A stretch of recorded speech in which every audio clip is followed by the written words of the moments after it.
The cantina smelled like burnt metal and cheap fuel.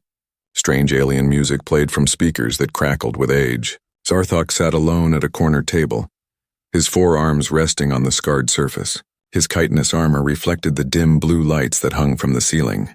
He was drinking something that glowed faintly green in his glass. Across the room, a group of young bounty hunters laughed loudly. They were celebrating.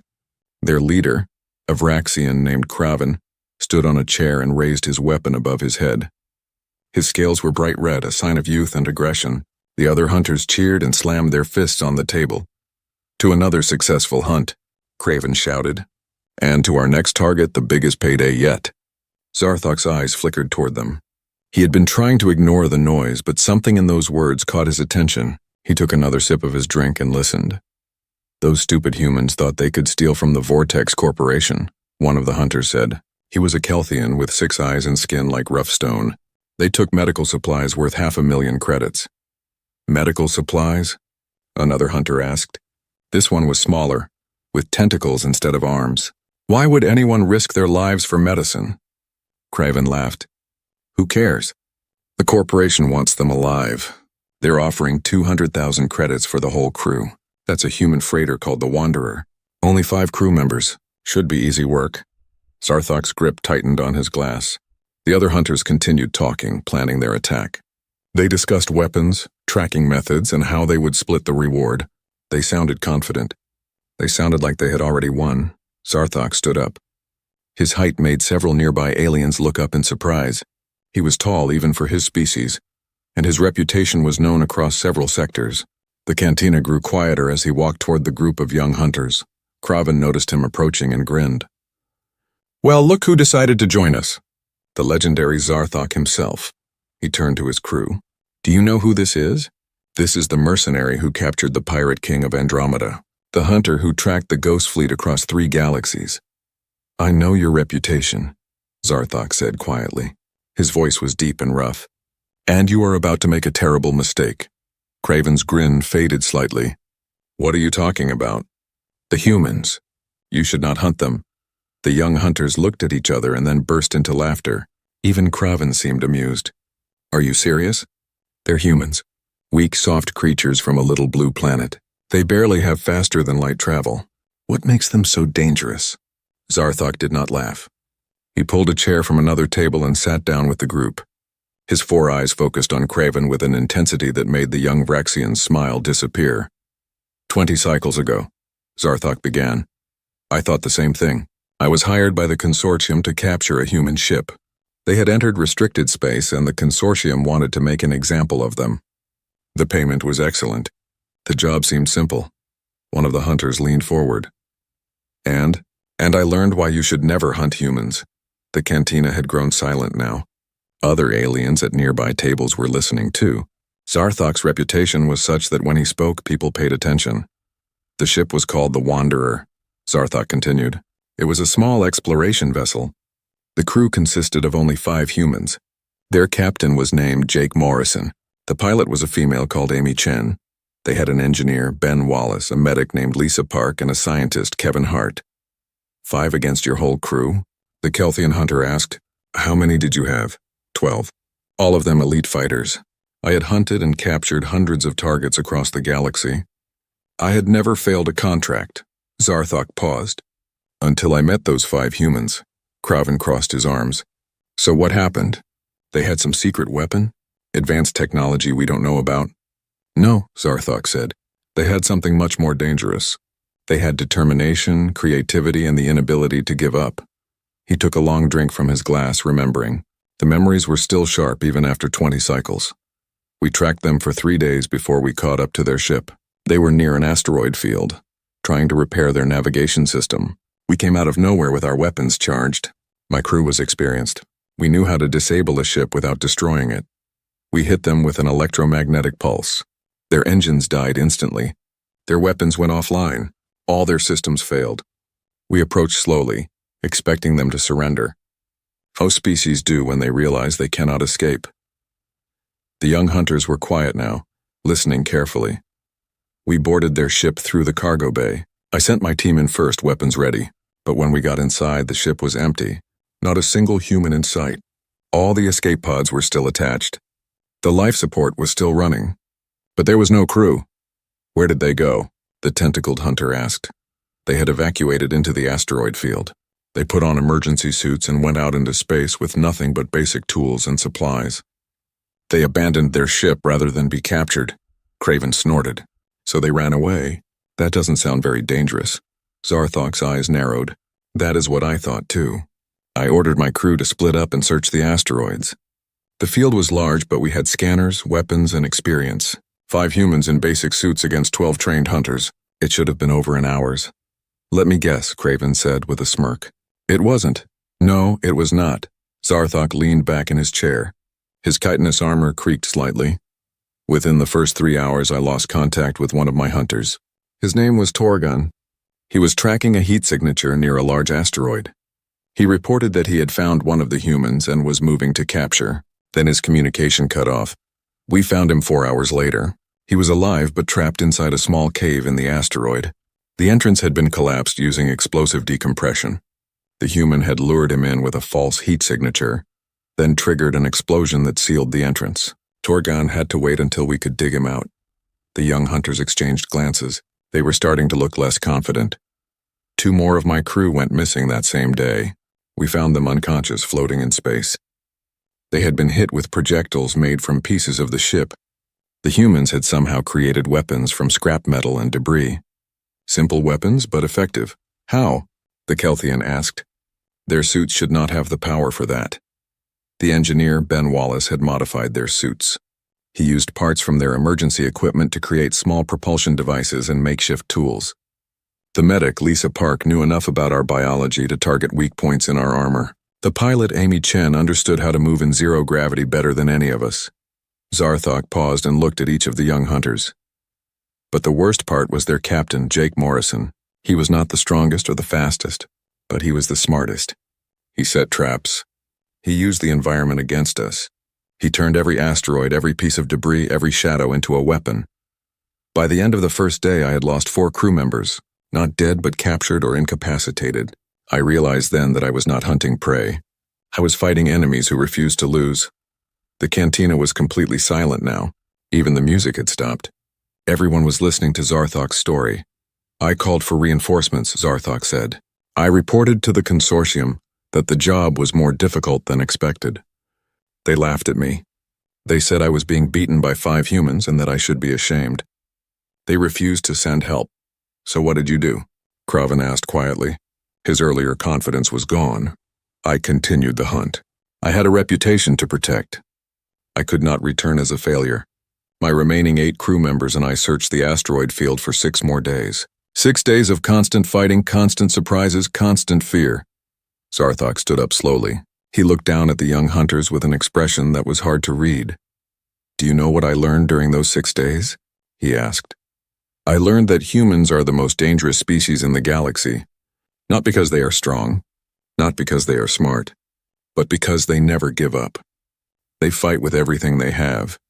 They turn their weaknesses into strengths. They make weapons from nothing, and most terrifying of all, they learn quickly. He turned to leave, but Craven stood up and grabbed his arm. Wait, you cannot just stop there. What happened?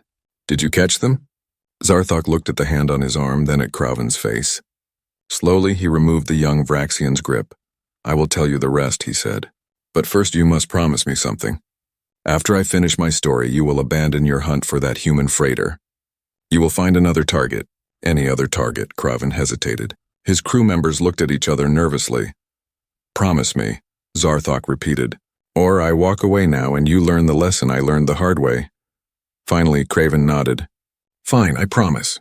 Now finish the story. Zarthok sat back down. He ordered another drink from a passing server, a small alien with multiple arms. When the drink arrived, he took a long sip before continuing. The second day was worse than the first, he began.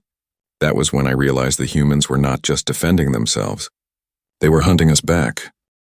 Zarthok's voice grew quieter as he continued his story. The young hunters leaned in closer to hear every word. Around them, other aliens in the cantina had stopped their own conversations. Everyone wanted to know what happened next. On the second day, I decided to change my strategy. Splitting up was clearly not working. The humans were picking off my crew one by one. So I gathered my remaining 8 hunters together. We would search the asteroid field as a group. Surely 5 humans could not defeat 9 of us working together. He paused and shook his head slowly. I was wrong again. The humans had been waiting for us to do exactly that. They had been watching us, learning our patterns. While we thought we were hunting them, they were studying us. The Kelthian hunter spoke up. But how? They were just wearing emergency suits. They should not have had the equipment to track you. The scientist, Kevin Hart, understood physics better than our navigation officer. He watched how we moved through the asteroid field. He calculated where we would go next based on our search patterns. And Jake Morrison used that information to set up an ambush. Zarthok took another drink. His forehands trembled slightly as he remembered. We were moving through a narrow passage between 2 large asteroids. It was the logical path to take. The rocks on either side were too big to go around, and our scanners showed no heat signatures nearby. We thought it was safe. Then the rocks started moving. Ben Wallace had rigged explosives using fuel from their emergency supplies. When we entered the passage, he triggered a controlled collapse. Smaller asteroids came crashing down around us. 2 of my hunters were hit. Their suits were damaged. We had to evacuate them back to our ship immediately. Craven's eyes widened. They used the asteroids themselves as weapons? Yes, and that was just the beginning. While we were distracted by the collapse, Amy Chen attacked from above. She had been hiding behind a rock formation, using minimal power in her suit to avoid detection. She dropped down on my communications officer and disabled his equipment with some kind of electromagnetic device they had built. Without communications, we were in chaos. My crew members were shouting, trying to coordinate, but the interference was too strong. In that confusion, Lisa Park struck. She knew exactly where to hit our armor to cause the most damage without killing us. 2 more hunters went down before we could regroup. The young hunters sat in stunned silence. Zarthok could see the realization dawning on their faces. This was not a story about incompetent hunters losing to lucky prey. This was a story about experienced professionals being systematically defeated. By the end of the 2nd day, I was down to 5 crew members, including myself. We had started with 12. The humans had evened the odds using nothing but scrap, knowledge, and determination. That night, we returned to our ship. My crew was exhausted, frightened, and angry. They wanted to leave. They said the contract was not worth this, but I refused. I told them we would rest, repair our equipment, and try again in the morning with a better plan. Zarthok's expression darkened. That was my 3rd mistake. I should have listened to them. I should have left. But my pride would not let me. He continued his story, his voice heavy with regret. On the 3rd day, we tried something different. We used remote drones to search the asteroids. We stayed on the ship and controlled them from safety. The drones had sensors that could detect heat, movement, and even breathing. We thought this would keep us safe while we found the humans. For a few hours it worked. The drones searched dozens of asteroids without incident. Then Ben Wallace hacked into our control system. I still do not know how he did it with such limited equipment, but he managed to access our network. He took control of 3 of our drones and turned them against the others. One of the young hunters gasped. He hacked your ship from an emergency suit? Yes, we lost all 6 drones in less than 10 minutes. Worse, he used the connection to plant a virus in our navigation system. Our ship's computer started giving false readings. We could not trust our own instruments. It took us 8 hours to clean the virus from our systems. 8 hours during which the humans had free movement through the asteroid field. When we finally got our systems back online, they had moved to a completely different section of the field. We had to start our search all over again. Zarthok stood up and walked to the window of the cantina. Outside, ships of various sizes and designs moved through the docking area of the space station. He watched them for a moment before continuing. On the 4th day, I decided to take a different approach. If we could not find them, we would make them come to us. I broadcast a message throughout the asteroid field. I told Jake Morrison that we had identified his ship's registration. I said we knew where they came from, and if they did not surrender, we would report their location to the consortium. The consortium would send a fleet to their home. It was a bluff. We had no way to contact the consortium quickly enough, and even if we could, they would not send a fleet for 5 humans. But I hoped Jake Morrison would not know that. Did it work? Craven asked. In a way. Jake responded to our message, but not the way I expected. Zarthok turned back to face the group. His 4 eyes gleamed with a mixture of respect and fear. He told me that he knew I was bluffing. He said he had been monitoring our communications and knew we had not contacted anyone. Then he made me an offer. If we left immediately and never came back, his crew would let us go in peace. If we continued the hunt, they would destroy our ship and leave us stranded in the asteroid field. I laughed when I heard that message. 5 humans in emergency suits threatening to destroy our ship. It seemed absurd. I told him we would never leave without completing our contract. I challenged him to try and carry out his threat. Zarthok sat back down heavily. That was my 4th mistake. Jake Morrison never made threats he could not keep. The young hunters were completely focused on the story now. Even Craven had lost all traces of his earlier arrogance. That night, while we slept in shifts, something attached itself to our ship's hull. We did not notice it at first. Our sensors did not detect anything unusual. But in the morning, when we tried to move the ship, the engine would not start. Ben Wallace had somehow gotten close enough to our ship to sabotage the main power coupling. He used parts from their ship that they had salvaged before we boarded it. The device he attached drained our power slowly, redirecting it into space. By the time we discovered it, we had lost 40% of our energy reserves. How did he get past your security? The tentacled hunter asked. He did not. He never boarded our ship. He attached the device to the outside of the hull, in a spot where our sensors had a blind spot. Kevin Hart had calculated exactly where that blind spot would be based on our ship's design. They knew our own ship better than we did after watching us for only a few days. It took us 6 hours to remove the device and repair the damage. During that time, we were sitting targets. The humans could have destroyed us if they wanted to, but they did not. They were still showing restraint, still giving us chances to leave. Zarthok's voice became even quieter. I did not see it as mercy then. I saw it as mockery. I became obsessed with capturing them. This was no longer about the contract or the money. It became personal. I wanted to prove that I was still the best hunter in the galaxy. I wanted to show that humans were not as dangerous as they seemed. On the 5th day, we set a trap of our own.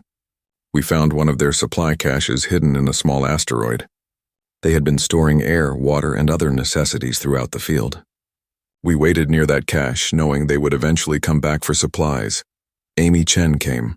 She approached carefully, checking for danger. But we were patient. We let her reach the cache and begin gathering supplies. Then we struck. We surrounded her quickly, 5 of us against 1 human. She had nowhere to run. Finally, after 5 days of hunting, we had captured one of them. Zarthok's expression became grim. I thought I had won. I thought this would be the turning point. I contacted Jake Morrison and told him I had his pilot. I said if he did not surrender within 1 hour, I would harm her. I told him to come to a specific location in the asteroid field, alone and unarmed. What did he say? Craven asked quietly. He agreed.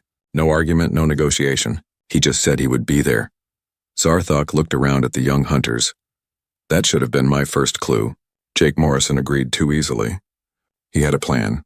He always had a plan, but I was too focused on my victory to see the trap I was walking into.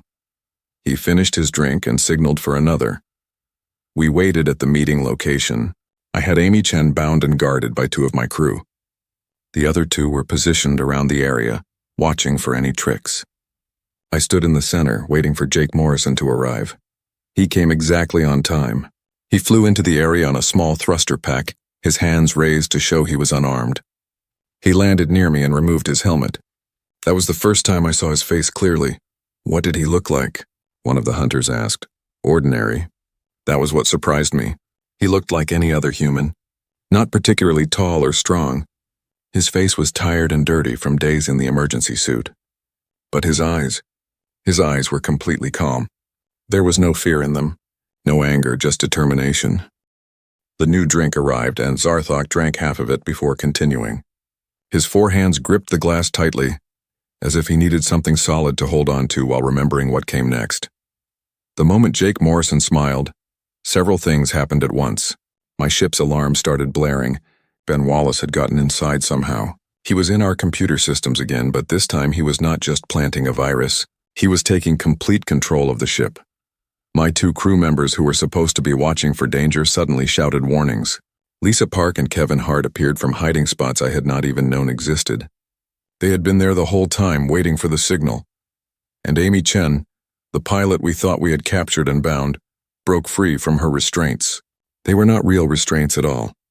She had been pretending to be helpless, waiting for the right moment. Craven's mouth fell open. She let herself be captured? Yes, it was all part of their plan. Amy had been carrying a tracking device when we captured her. While we were focused on her and Jake, Ben Wallace used that signal to locate our ship and sneak aboard. The whole hostage situation was a distraction.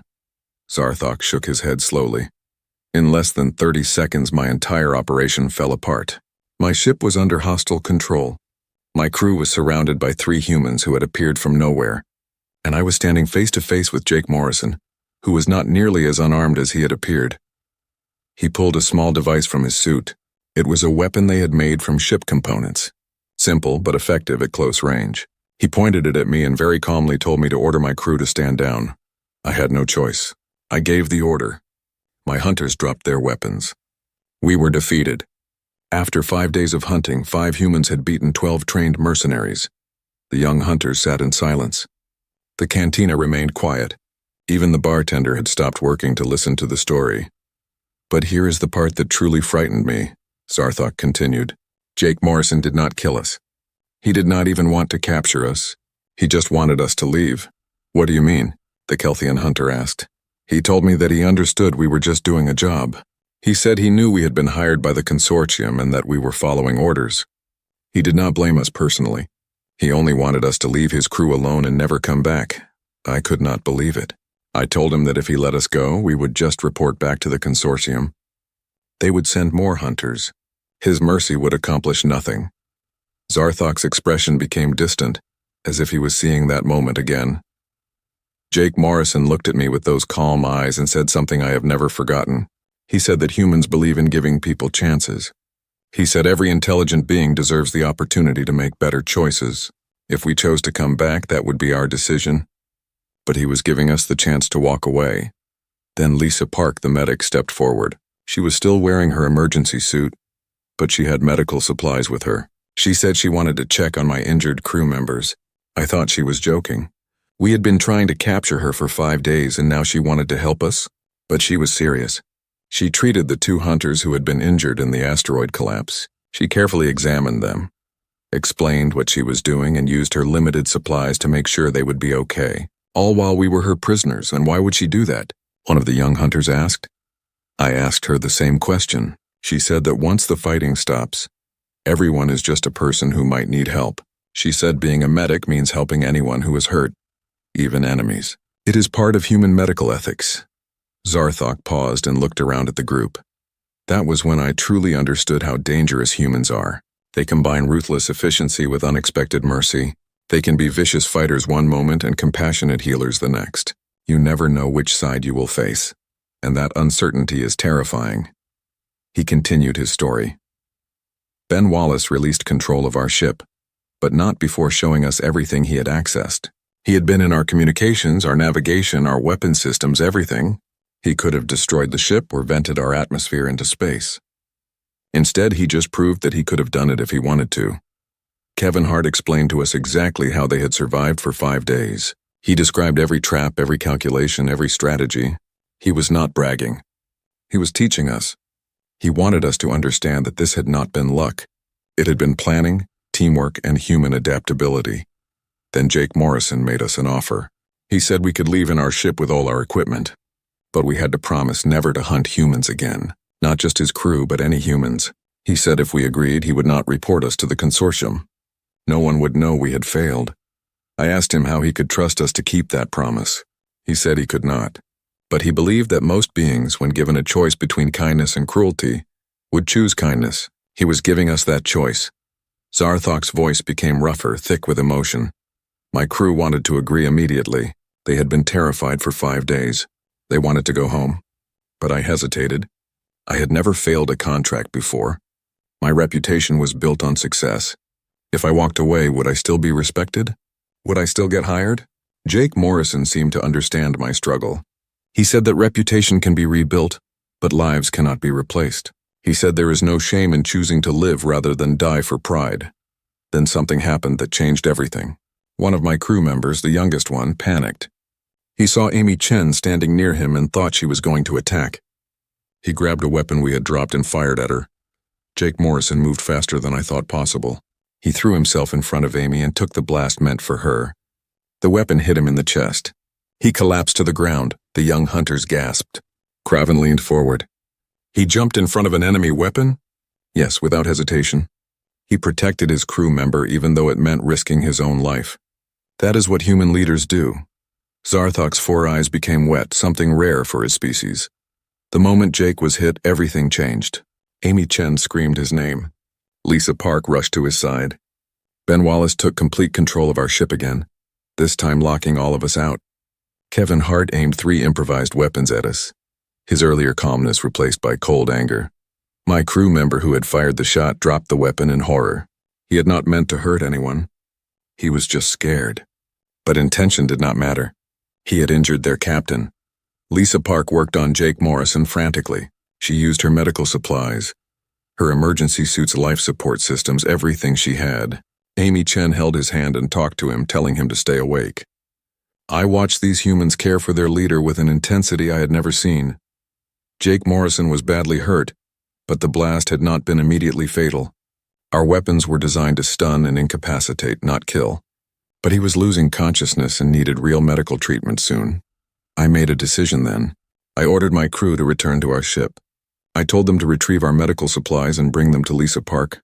My hunters looked at me in confusion, but they obeyed. Why did you help them? The tentacled hunter asked. They were your enemies.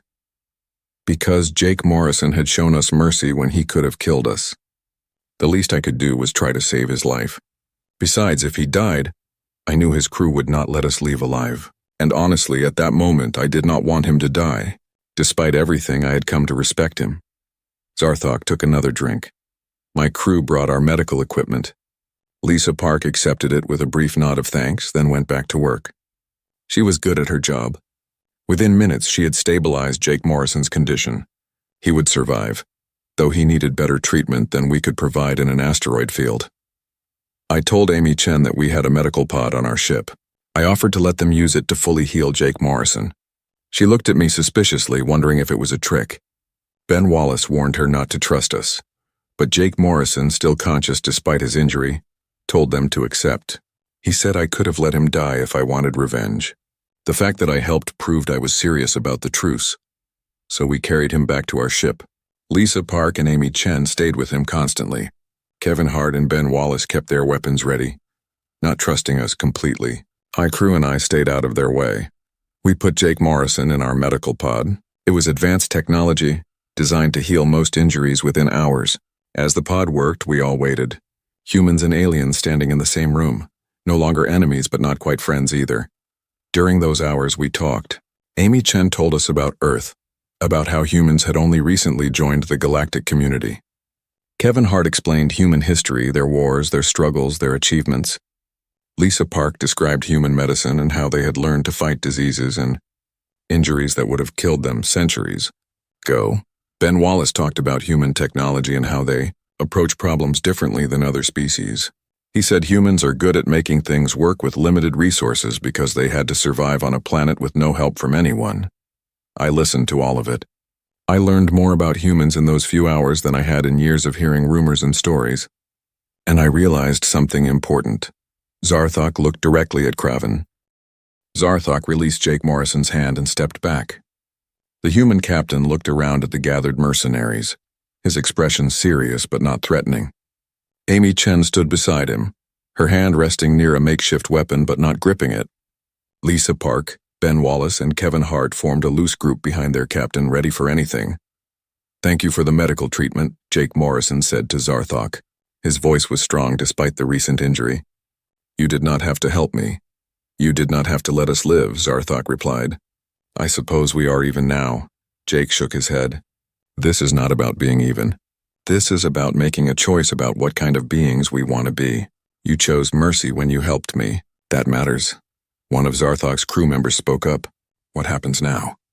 We cannot return to the consortium with nothing. They will blacklist us across the galaxy. Jake Morrison considered this. He looked at his crew, and they seemed to have a silent conversation with just glances and small gestures. Finally, he turned back to Zarthok. Tell the consortium that we destroyed our ship and scattered into different systems. Tell them you tracked us for 8 days, but we had backup plans you did not know about. Tell them we had equipment that was more advanced than expected. Make it sound like we were more than we appeared. You want me to lie? Zarthok asked. I want you to save your reputation while keeping your promise not to hunt us. The consortium does not need to know the details. They will accept your report and move on to other matters. Meanwhile, we can repair our ship and leave this sector. Ben Wallace stepped forward. I can help with that. I can create false data trails that support your story. Navigation logs, sensor readings, communication intercepts. Everything the consortium would expect to see. They will never know what really happened here.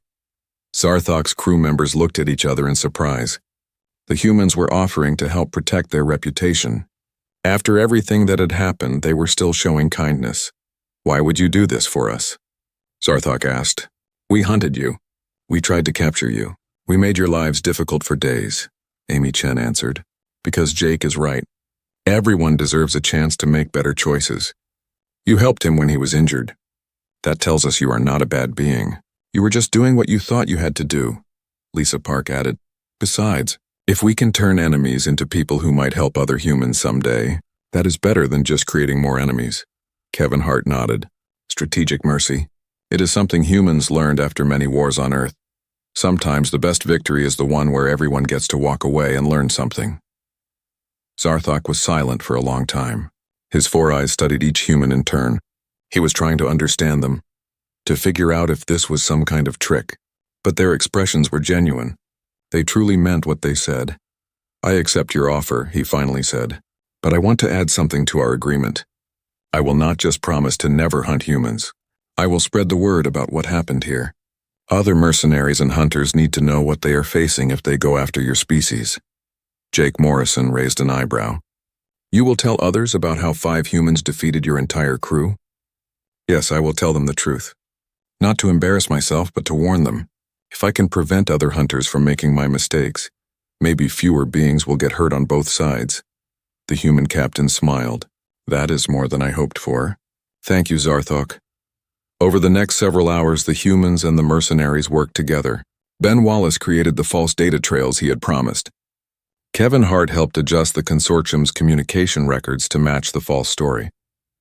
Lisa Park treated the remaining injuries among Zarthok's crew. Amy Chen and Jake Morrison discussed navigation routes that would let both groups leave the area without crossing paths again. It was strange to watch former enemies working side by side. Zarthok's crew was wary at first, but the humans were patient and friendly.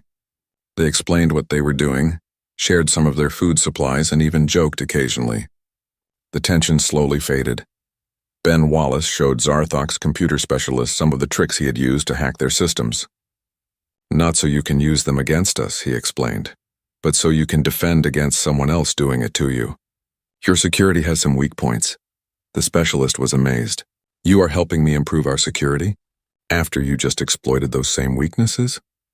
Sure. Like I said, we are not enemies anymore. Besides, better security makes everyone safer. If you ever run into pirates or real criminals, these improvements could save your lives. Kevin Hart talked with Zarthok about the physics of the asteroid field. He explained how he had calculated the gravitational patterns and used them to predict movement. Your species has better natural reflexes than humans, he said. But we are pretty good at math and planning. We use our brains to overcome our physical limitations. Lisa Park taught Zarthok's medics some basic human medical techniques. I do not know much about your biology, she admitted, but the principles are similar. Stop bleeding, maintain breathing, prevent shock. If you ever encounter injured humans again, hopefully under better circumstances, this information might help. Zarthok watched all of this with growing respect. These humans could have just taken what they needed and left. Instead, they were building bridges, sharing knowledge, and turning a terrible situation into something positive. When everything was ready, Jake Morrison called everyone together. Humans and aliens stood in a circle in the cargo bay of the mercenary ship. We are about to go our separate ways, Jake said. But before we do, I want to say something. What happened over the past 8 days was difficult for all of us. People got hurt. Everyone was scared. But we all survived, and maybe we learned something important. He looked at each of the aliens in turn. You all have skills and abilities that are impressive. You are good at what you do. But I hope you will think carefully about the jobs you take in the future. Not every contract is worth taking. Not every target deserves to be hunted. Amy Chen continued the thought. There are real criminals out there. Pirates who hurt innocent people. Smugglers who traffic in dangerous weapons or drugs. Those are the targets worth hunting. But people like us who were just exploring and trying to help others, we should not be targets. One of Zarthok's crew members asked, "How do we know the difference?" "The consortium told us you were criminals," Ben Wallace answered.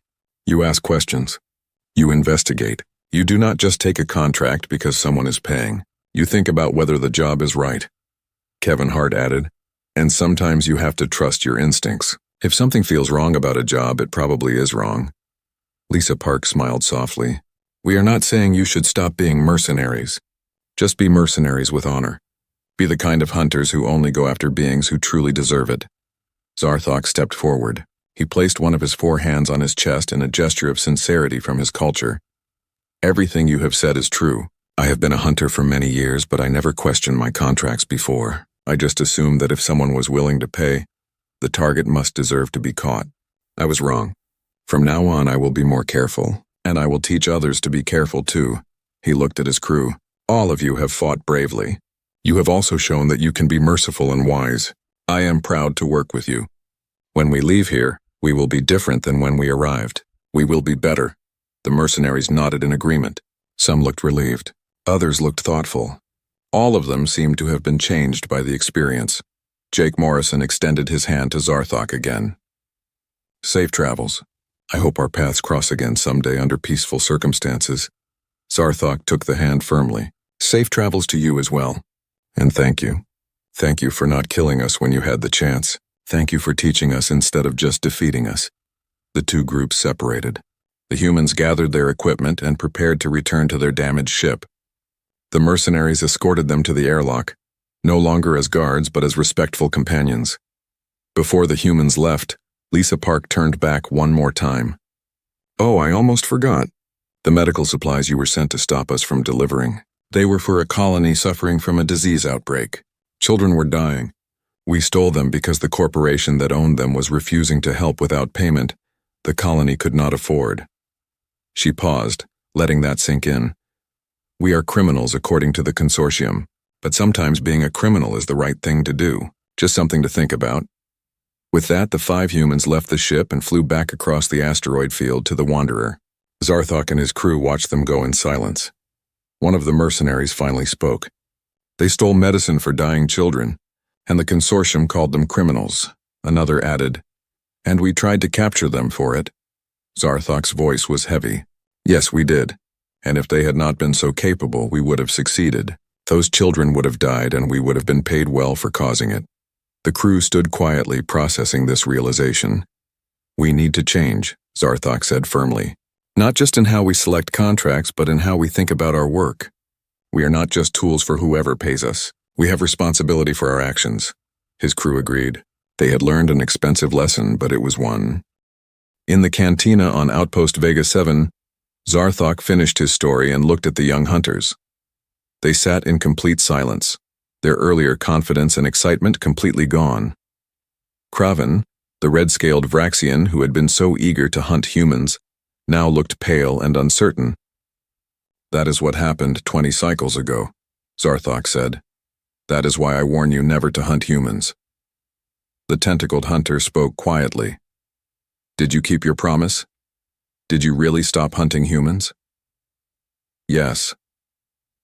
I have never taken another contract against a human. I have turned down dozens of jobs over the years, some offering incredible payment. But I gave my word to Jake Morrison, and I will not break it." Craven cleared his throat. "And did you spread the warning like you promised?"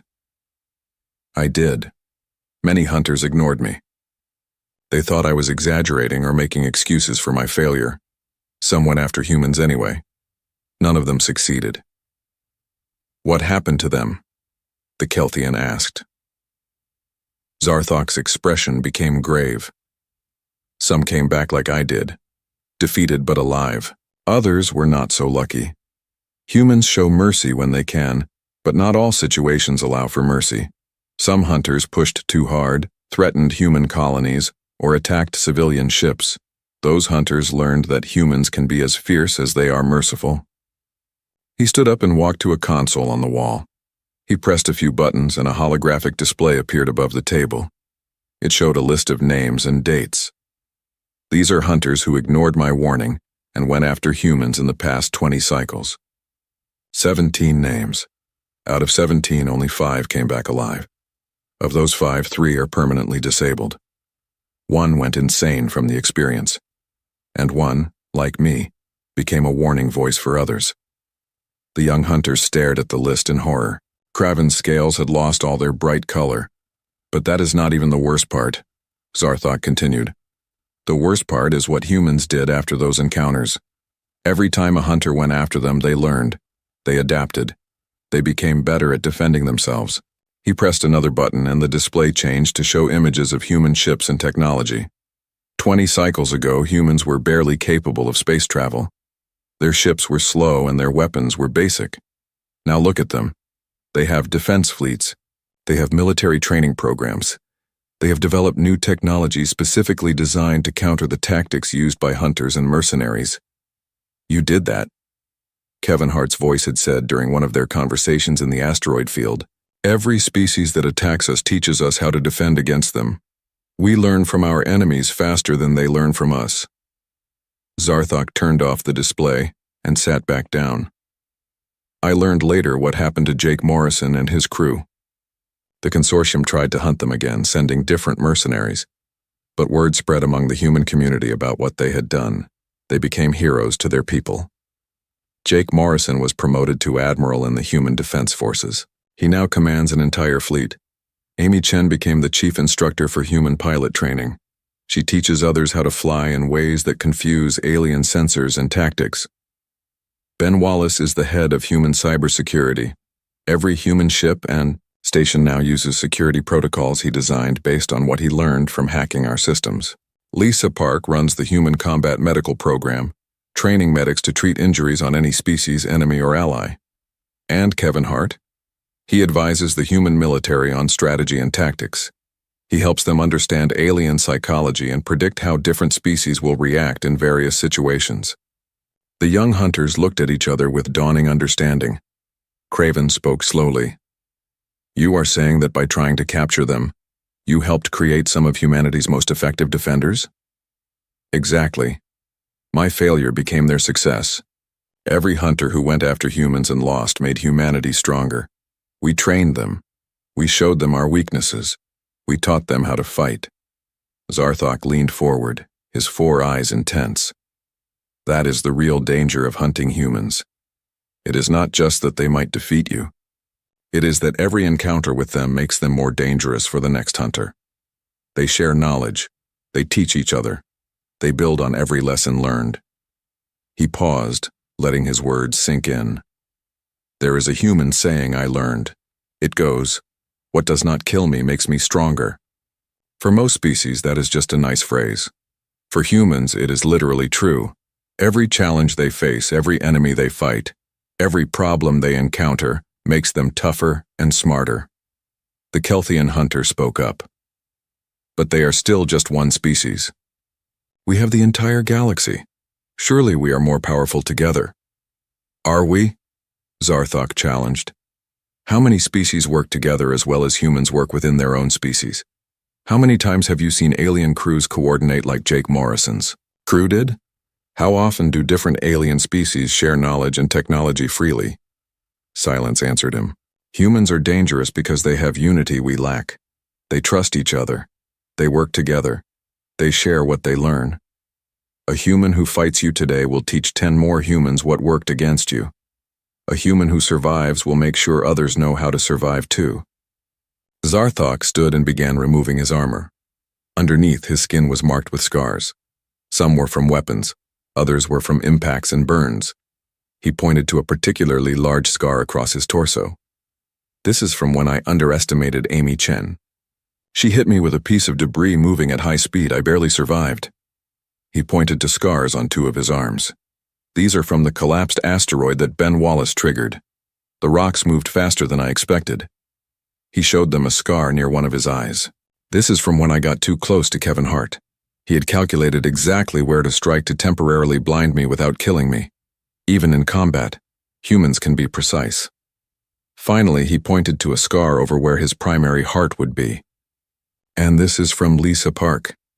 She was defending Jake Morrison when he was injured. She knew exactly where to strike to stop me without causing permanent damage. A medic who knows how to hurt as well as heal.